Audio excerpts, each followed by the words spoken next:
सियापति रामचंद्र भगवान की जय, उमापति महादेव की जय, सर्वश्री आशुतोष महाराज जी की जय, सच्चे दरबार की जय।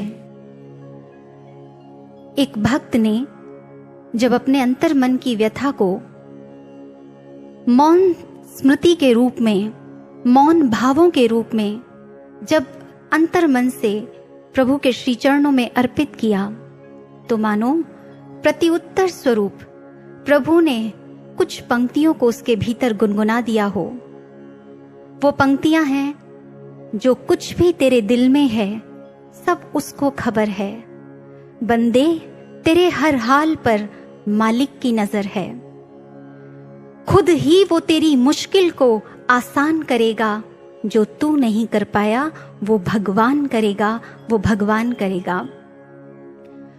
सज्जनों, बहुत से ऐसे साधक हैं जिनके जीवन में जब विपरीत परिस्थितियां आती हैं, झंझावात आते हैं, तो वो महसूस करते हैं दुखों की उस गर्मी को, जिसमें कहीं भाव पिघल जाते हैं, जिसमें कहीं ऐसा महसूस होता है कि शायद अब कुछ भी नहीं बचा।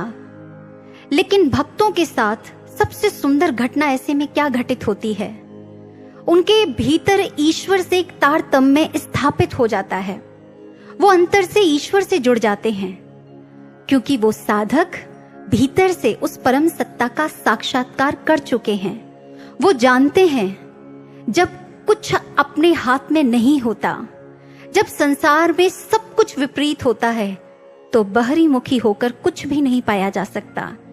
एकमात्र ऐसा संबंध होता है जो उस समय आपको ढांढस बंधा सकता है, आपके उत्साह को पुनः जागृत कर सकता है, और वो है अंतर्मुखी होकर अपने ईश्वर से जुड़ जाना।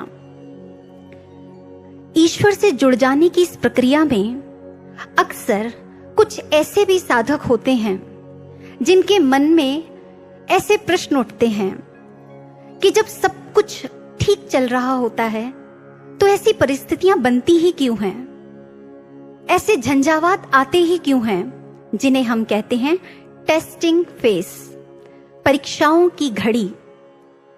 अनुभवी लोग कहते हैं किसी भी व्यक्ति की प्रगति का जो मापदंड होता है वो परीक्षाएं ही होती हैं, फिर चाहे सांसारिक पक्ष हो या आध्यात्मिक पक्ष हो। लेकिन मनुष्य की प्रवृत्ति है, जब सांसारिक पक्ष होता है तो परीक्षाओं को हृदय खोलकर स्वागत करता है, उनको स्वीकारता है। आप एजुकेशन फील्ड में देखिए, जब किसी कॉम्पिटिटिव एग्जाम्स की लोग तैयारी करते हैं, उस समय क्या होता है, प्री एग्जाम, मेन एग्जाम और उसके बाद इंटरव्यू। प्री क्लियर किया, किसी कारणवश मेंस